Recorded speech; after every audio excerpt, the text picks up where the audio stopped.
Hi everyone, welcome to Carmen's Australian Storytime. Today I'm reading another shortlisted book called The Unwilling Twin, and it's written and illustrated by Flaya Blackwood. And guess what? It's another CBCA shortlist book, so I would love to know what you think about this.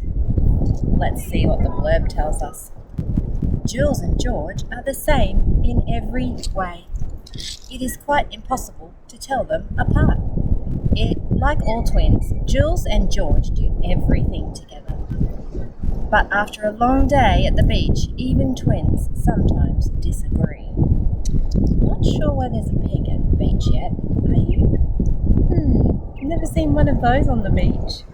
But I do agree that at the end of a day at the beach, sometimes we are all a little bit cranky because we're hungry and sandy and tired.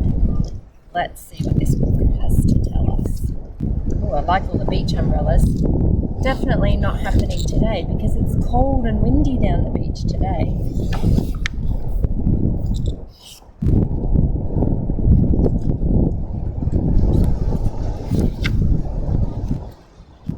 Oh, they're funny looking twins, aren't they?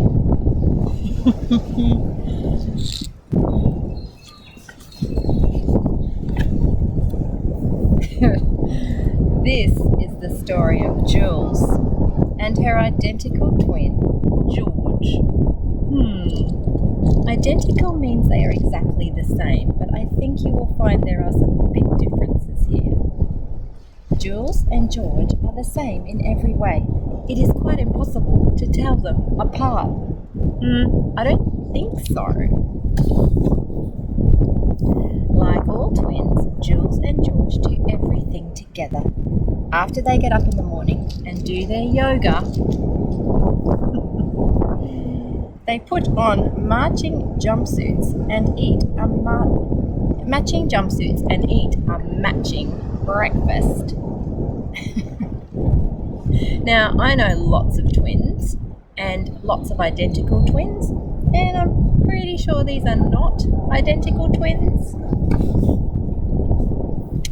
Then they play all day and have hours and hours and hours of fun. Drawing on each other? Interesting.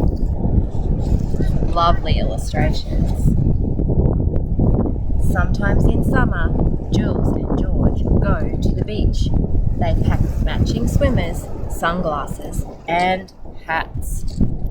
It is a hot drive to the beach. I think we would get lots of people coming to the beach to have a look if we had a pig coming down here to the beach. And an even hotter walk. I'm just having to push George, he doesn't want to go. George isn't always a willing twin. I think he's more interested in eating.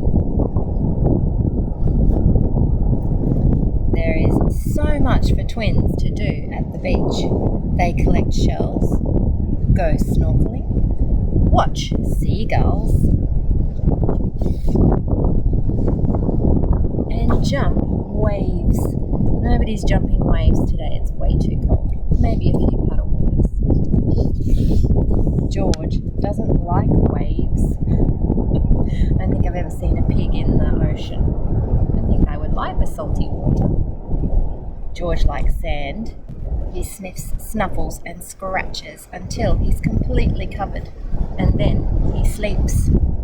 He dreams he's lying in warm mud, being gently massaged. Yep, that's definitely the place for a pig. Jules likes sandcastles.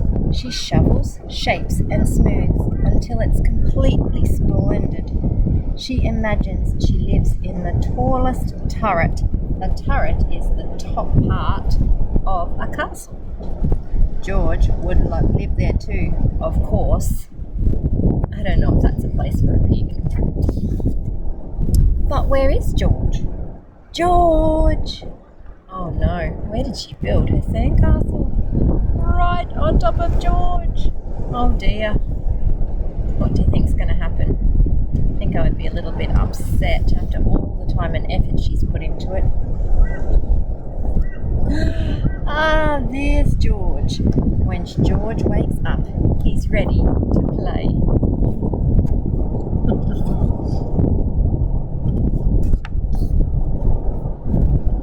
But Jules isn't a willing twin.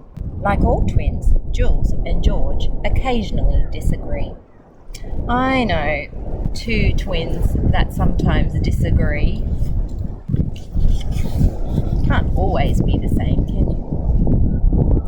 Of course, they don't stay mad at each other for long.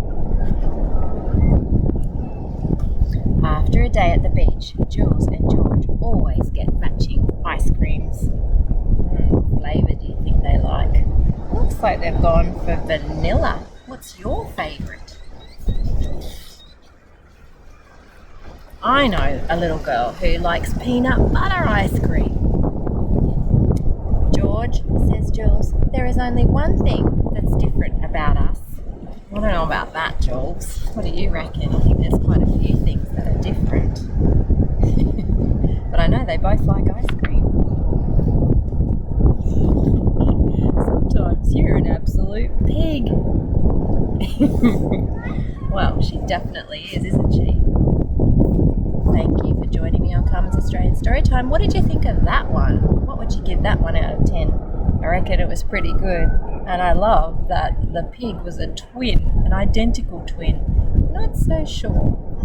Alright, don't forget to click and subscribe, and I will see you next time. Bye for now.